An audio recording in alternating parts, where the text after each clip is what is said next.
Hayyana shamaa harka fuunee kabajamtootaa fi hordoftoota maatii chaanaalii keenyaa akkam jirtu fayyaa keessanii nagaa keessanis jecha guyyaa har'aas appilikeeshinii baay'ee takka maallaqa hojjechuuf salphaa ta'e kan rafuudhaan kan isiniif kaffaluudha jechuudha.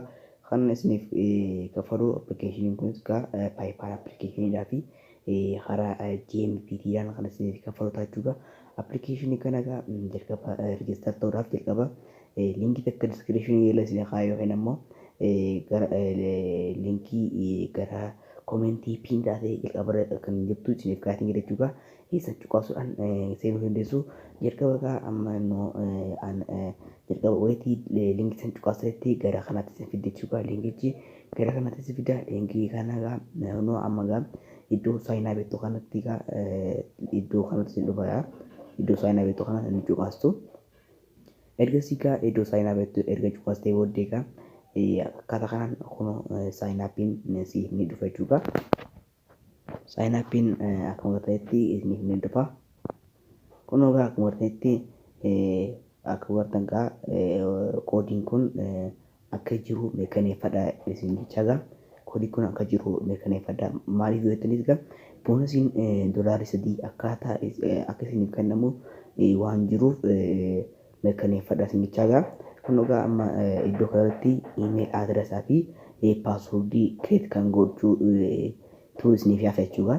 Iddoo email adresaa kanarratti email keessanii fi waan hunda ittiin guutu jechuudha. Amma email kiyyaa fi paaswordii kiyya itti nan guuta. Kun itti guuttatiin jira. Iddoo continue with email toona inni cuqaasa jechuudha. Iddoo kanarratti akkuma ta'etti sign up naa taatee jirti jechuudha. Sign up akkuma ta'etti naa taatee jirti. Haaluma wal fakkaatuun honey gain appilikeeshiniin kun baay'ee takka bareedaadha jechuudha. Appilikeeshiniin baay'ee takka kan osoo raftu kan maallaqa siif hiisaa godha jechuudha. Kun akkuma ta'etti ni obsitu jechuudha. Waxxishoo.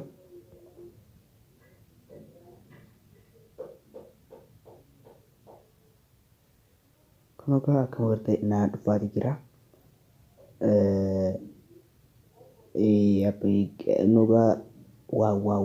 Kun $3 akkaataa kanaan karaanti baalansii akkaataa kanaan naaf fideeti jira jechuudha. Kun $3 naaf fideeti jira. Kan ittiin baafachuu dandeessan $20 qofa jechuudha. Kan inni isiniif hizaabu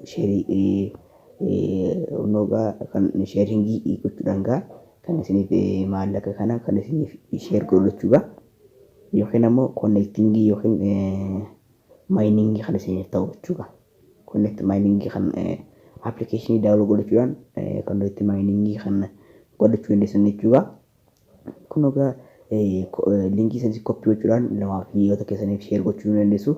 Inni kun iddoo sanduuqa iddoon boksii inni argitan sun kan guyyatti daayilii kan isiniif kaffalu jechuudha. Guyyatti daayilii kan isiniif kaffalu jechuudha. Kun amma $3 naaf kennati jira. Linkii san fayyadamuu hin dagatan san jechaadha. Kun akkuma ta'etti sheerii gochaati jira. $20 yommuu ga'etti naaf ni dhufa jechuudha. Requesting payaatiin naaf ni dhufa. Baafachuu ni danda'a jechuudha. Ergasii kan ittiin baafachuu dandeessanis akkaataa itti baafattanis utubattuu isinitti dursa jechuudha. Yeroo muraasa booda irraa baasitee isinitti agarsiisa. Amma appilikeeshinii baay'ee takka salphaa waan ta'eef akkaataa itti sheer itti godhatanis akkaataa itti sheer itti godhatan kun akkuma gartanitti konneektingii maayiningii naaf ta'eeti jira waan ta'eef akkaataa kana maayiningii sii ta'a jechuudha. Yeroo muraasa keessaa baasitee isinitti agarsiisa. YouTube kiyya kana subscribe gochuun dagatina isin jecha. Laayikii viidiyoo kiyya kana laayik godhaa isin jecha. Amma viidiyoo kana walitti deebinutti jira. Bye bye.